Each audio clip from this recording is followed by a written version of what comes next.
نحمده ونصلي ونسلم على رسوله الكريم اعوذ باللہ من الشیطان الرجیم بسم اللہ الرحمن الرحیم۔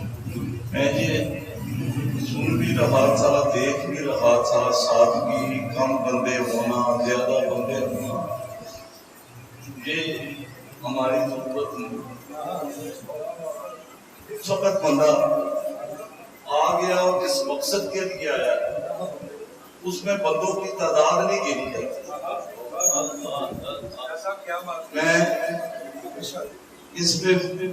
میرے پاس جتنے بھی دوست بیٹھے ہیں، یہاں پر گولڈی صاحب ہیں، سیالوی صاحب ہیں، میں ایک ایک بندہ جو ہے وہ اپنی ذات میں ممن ہے اور گھنٹوں بول سکتا ہے، کیونکہ یہ خطیب لوگ آج کا دن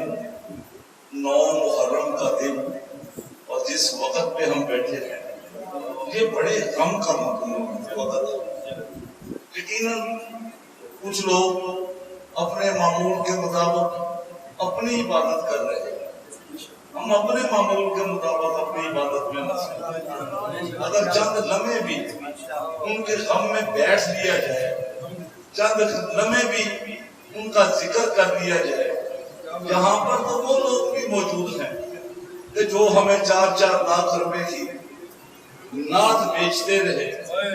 اور آج وہ اپنے بچوں کی خوشیاں منا رہے ہیں، اور پھر اوپر سے یہ مسئلہ بیان کرتے ہیں کہ منع تو نہیں فرمایا گیا، منع تو کسی بات سے بھی نہیں فرمایا گیا۔ اگر آج یہ پروگرام آپ نہ کریں تو پھر کون سا آپ کو پابند کیا گیا ہے کہ آپ ضرور کریں؟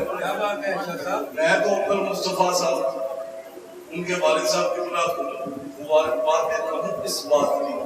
کہ انہوں نے آج کا دن ضائع نہیں کیا، آج کا دن کو بھی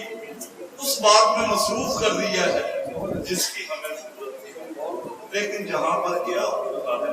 کیا نہیں ہو رہا، جہاں پر جو لوگ بیٹھے ہیں یہ بڑے باخبر لوگ ہیں، یہ جانتے ہیں کہ کیا ہو رہا ہے، انہیں پتا ہے کہ آج ہمیں کیا کرنا چاہیے۔ اللہ کے نبی نے ہمارے لیے کیا فرمایا ہے کہ روزہ رکھیں، آپ لوگوں کو کھانا کھلائیں، آپ اپنے گھر میں زیادہ خرچہ کریں۔ کتنی بڑی بات ہے کہ اپنے بچوں کو بھی کھانا کھلائیں، ان کے لیے بھی زیادہ خرچ کریں۔ اگر روزہ رکھ سکتے ہیں 9 کا 10 کا 11 کا 2 دن کا کوئی بھی رکھ لے، 10 11 کا رکھ لے، 9 10 کا رکھ لے، تو ہمیں جو بزرگوں نے طریقہ کار بتایا ہم اپنے طریقے پہ عمل کریں۔ جو لوگ سمجھتے ہیں، میں کبھی بھی انہیں یہ بات نہیں کہتا کہ یہ جو ماتم کرتا ہے یہ غلط کرتا ہے، یا جو سڑک پہ پھرتا ہے وہ غلط کرتا ہے۔ اس کو جو بتایا گیا ہے اس کے مطابق وہ کرتا ہے۔ شاید اس کو یہ بھی پتہ نہ ہو کہ میں جو پاؤں ننگے پھر رہا ہوں اس کا اجر جو اس کو بتایا گیا ہے، میں جو بات پکڑے رہا جو اس کو بتایا گیا ہے وہ اس کے لازمہ ہے، جو جس طرح بتائیں گے وہ اسی طرح کرے گا۔ ہمیں تو کالے کپڑے سے منع فرمایا گیا، کالے کپڑے کی تعریف جو کی گئی ہے وہ میں تفصیل میں نہیں جاتا، لیکن اس نے پہنا ہے، کیوں پہنا ہے، یہ مسئلہ نہیں ہے، یہ ہماری پریشانی نہیں ہے۔ آج حضور داتا گنگوش کا غسل تھا اور جس طرح ہماری انتظامیہ نے کیا، اللہ تعالیٰ ان کے آپ کے رحم کرے تو انہیں تو جانے نہیں، ان کے وقت دے کے پھر اس کے بعد آپ بعد سڑک پہ لوگوں کو اس طرح پھرایا ہے کہ جان کرنے کا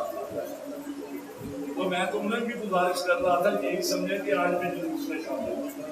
کبھی اس گیٹ میں چلے جاؤ کبھی اس گیٹ میں چلے جاؤ،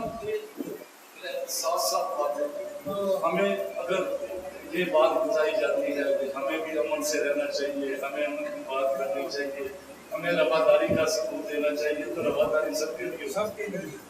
جب طرفہ رواداری کوئی مناسب بات نہ جائے۔ رواداری کا مطلب یہ ہے کہ اگر ہم آج رواداری کے نام پر سلجھنا کے ساتھ چلتے ہیں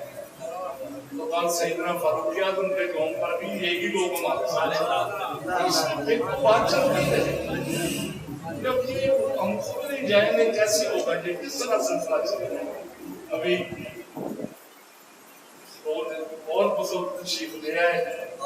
ابھی مصطفیٰ صاحب فرما رہے تھے کہ آ رہے ہیں جا رہے ہیں